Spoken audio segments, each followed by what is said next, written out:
The night the barons rode to Runnymede, the rain-soaked grass beneath their horses' hooves carried a secret heavier than armor,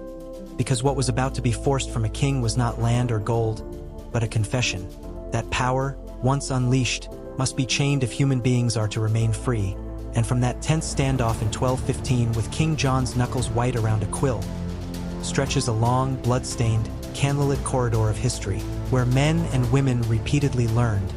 forgot, and relearned the same brutal lesson.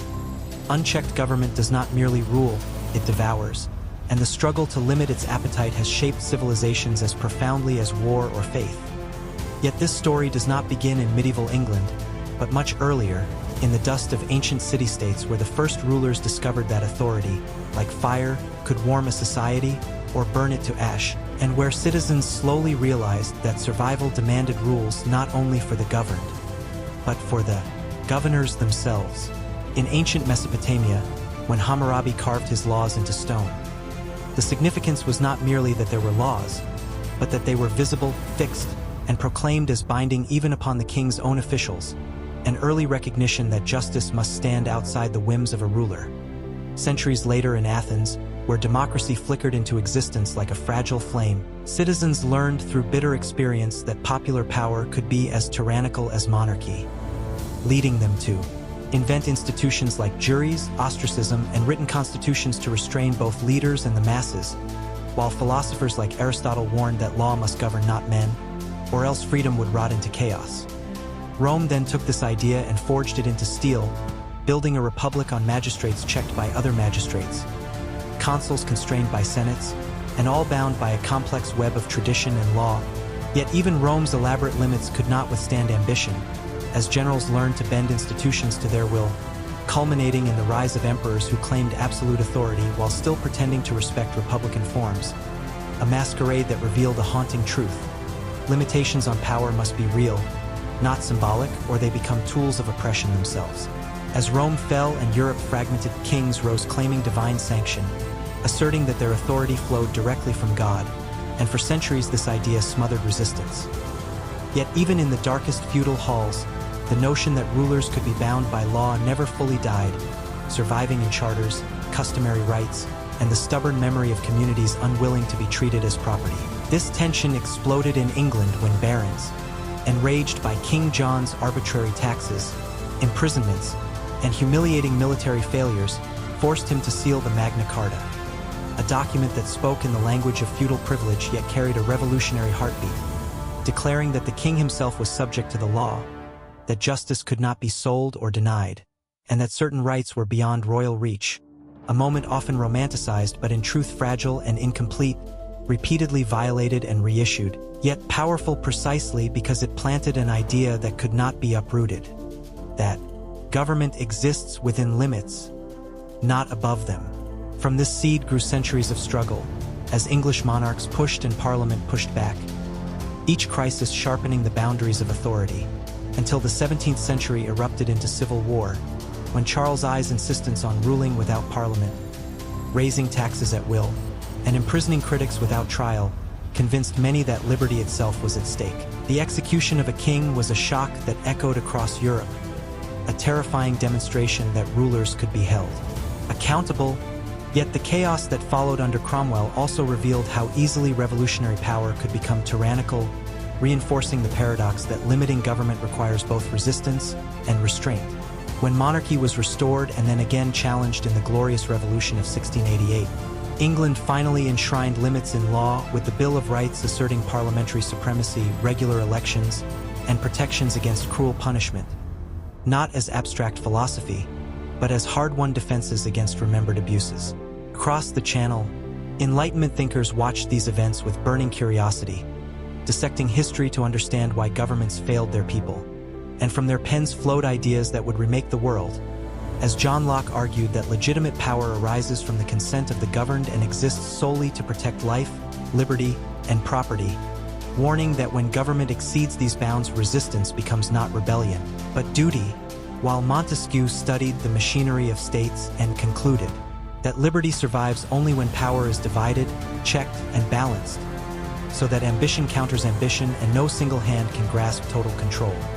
These were not idle musings, but intellectual weapons, soon carried across oceans to colonies where subjects chafed under distant rule. In North America, British settlers had long governed themselves through local assemblies, growing accustomed to limits on authority. And when Parliament sought to tax them without representation and enforce laws through military force,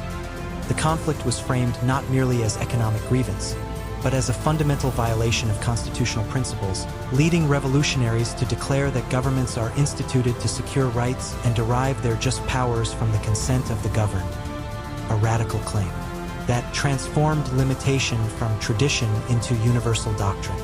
The United States Constitution that followed was an unprecedented experiment in self-restraint, constructing a federal government strong enough to govern, yet fragmented enough to prevent tyranny, dividing power among branches between states and nation, and later adding a Bill of Rights to explicitly bar government from infringing upon speech, religion, due process, and personal liberty, an architecture born of deep suspicion toward power itself.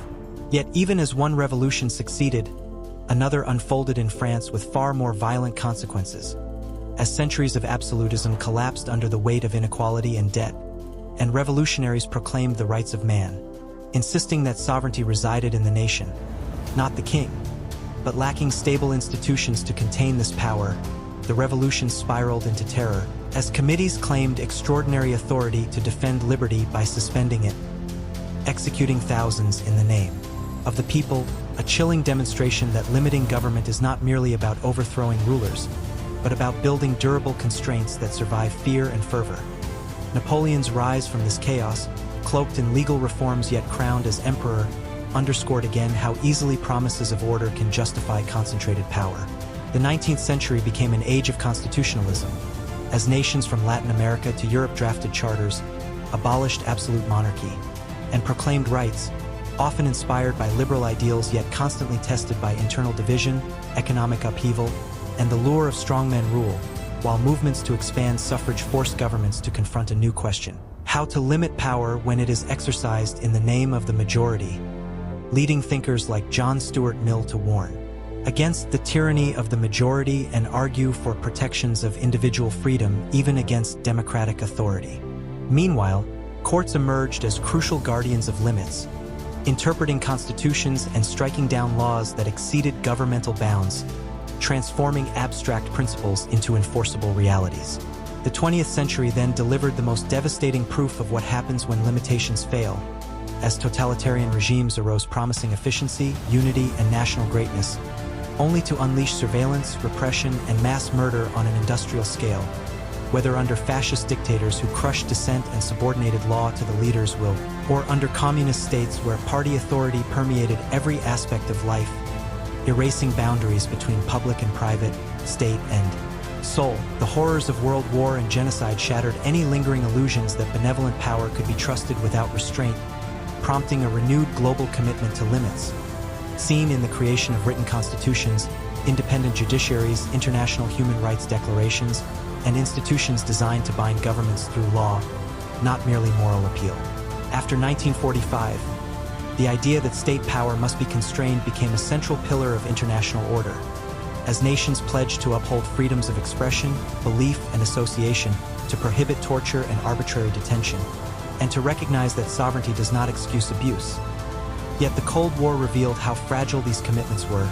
as emergency powers, national security fears, and ideological battles repeatedly tempted governments to bypass limits in the name of survival, leading to surveillance states, secret prisons, and curtailed liberties even within democracies, proving that the struggle to restrain power is never finished, but must be renewed with each generation. In post-colonial states emerging from imperial rule, the challenge was even more acute,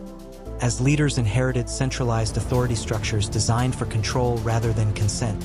And without strong institutions to limit executive power, many new governments slid into authoritarianism, military coups, or one-party rule, demonstrating that freedom cannot be sustained by declarations alone, but requires deep cultural commitment to the rule of law, separation of powers, and respect for opposition. Yet there were also success stories where constitutions, courts, and civil society gradually forged effective constraints, reminding the world that limitation is not a Western artifact, but a universal necessity wherever humans govern humans. As technology accelerated, introducing tools of surveillance and control unimaginable to earlier generations,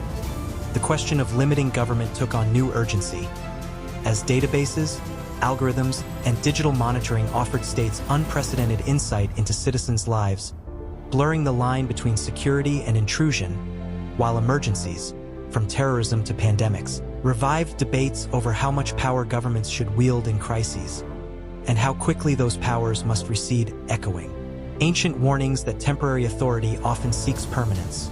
Throughout these debates, history's long shadow loomed, whispering that every unchecked power begins with good intentions and ends with regret. Today, when people march, vote, litigate, and speak out against overreach, they are participating in a struggle as old as civilization itself. A continuous negotiation between order and liberty, security and freedom, authority and accountability. And the monuments to this struggle are not only documents and institutions, but graves, prisons, and scars left by moments when limits failed. From the stone laws of Hammurabi to the blood-soaked guillotine, from the parchment of the Magna Carta to the barbed wire of camps, the evidence is overwhelming that government, while necessary, is dangerous when unbound, and that the true measure of a society is not the strength of its rulers, but the strength of the restraints placed upon them. The cinematic truth of this history is that limitation on the power of government is not an abstract ideal, but a human drama